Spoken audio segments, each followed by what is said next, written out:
धनखड़ ने हैरान करने वाला ये बयान दिया है। इसमें चीफ जस्टिस सीबीआई डायरेक्टर के चयन में हिस्सा कैसे ले सकते हैं, क्या इसके लिए कोई कानूनी तर्क हो सकता है, ये बात उन्होंने कही।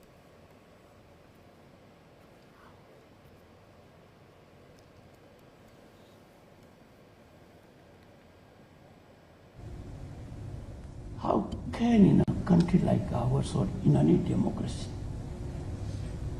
by statutory prescription, Chief Justice of India participates in the selection of the CBI director? Can there be any legal rationale for it?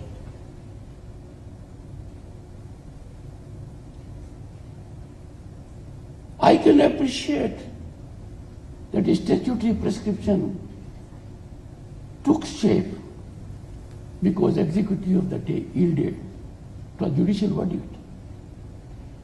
But time has come to revisit.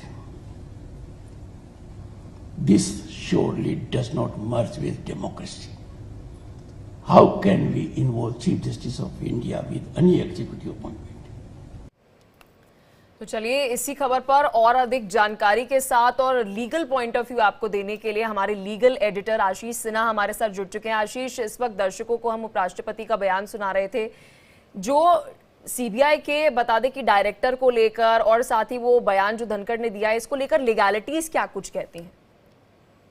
देखिए, दरअसल भोपाल में एक कॉन्क्लेव था राष्ट्रीय न्यायिक अकादमी का, उसमें संबोधित करते हुए माननीय उपराष्ट्रपति ने ये बातें कही हैं और उन्होंने सीधा कहा कि जो सीजीआई होते हैं वो आखिर कैसे सीबीआई की जो डायरेक्टर की नियुक्ति होती है उसमें वो शामिल हो सकते हैं। अब इसके पीछे की कहानी समझनी जरूरी है। दरअसल 18 फरवरी को देश के मुख्य चुनाव आयुक्त की नियुक्ति होने वाली है। एक नया कानून आया जिसमें केवल 3 लोग अब इसमें शामिल हैं। पहले प्रधानमंत्री, दूसरे नेता विपक्ष और तीसरे कानून मंत्री।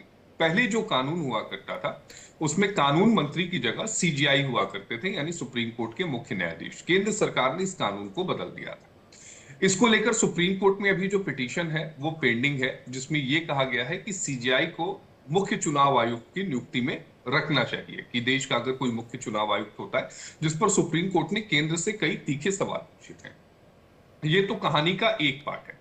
अब हम दूसरे पार्ट पर आते हैं जिसमें उन्होंने कहा है कि सीबीआई डायरेक्टर की नियुक्ति में सीजीआई की क्या जरूरत है। देखिए, सीजीआई अगर हम सीबीआई डायरेक्टर की नियुक्ति होती कैसे, पहले वो दर्शकों को समझाते हैं। सीबीआई डायरेक्टर की नियुक्ति में 3 लोग होते हैं, प्रधानमंत्री होते हैं, नेता विपक्ष होते हैं और तीसरे सुप्रीम कोर्ट के मुख्य न्यायाधीश होते हैं जो उस समय के हों। आज की तारीख में अगर हम बात करें तो मुख्य न्यायाधीश संजीव खन्ना जी हैं। अगर सीबीआई डायरेक्टर की नियुक्ति होगी तो वो उसमें शामिल होंगे। सीधा सीधा इनका ये कहना था कि जो कानून बनाने का जो अधिकार है वो संसद, लेकिन कानून की समीक्षा करने का अधिकार सुप्रीम कोर्ट के पास जरूर है। 145 का इन्होंने जिक्र किया जिसमें सुप्रीम कोर्ट के पास किसी भी संसद द्वारा बनाए हुए कानून की समीक्षा करने का आधार है। और उन्होंने कहा कि ठीक है, समीक्षा की जा सकती है, लेकिन आप वैधानिक जो लकीर है आप उस लकीर को मत खींचिए। उन्होंने कहा कि एक न्यायिक आदेश द्वारा शासन एक संवैधानिक अगर चलाई जाती है तो ये एक विरोधाभास है। दुनिया का सबसे बड़ा लोकतंत्र है भारत, और ये सही नहीं होगा। उन्होंने कहा कि सभी संस्थानों को संवैधानिक सीमा के भीतर काम करना चाहिए। सरकारें विधायिका के प्रति जवाबदेह होती हैं, वो समय समय पर मतदाताओं के प्रति भी जवाबदेही उनकी होती है, लेकिन अगर कार्यपालिका शासन अहंकारी या आउटसोर्स हो जाए तो जवाबदेही नहीं रहेगी। दरअसल ये पहली बार नहीं है कि क्या कार्यपालिका और न्यायपालिका के बीच में जो टकराव है वो देखने को मिला है, समय समय पर देखने को मिलता है।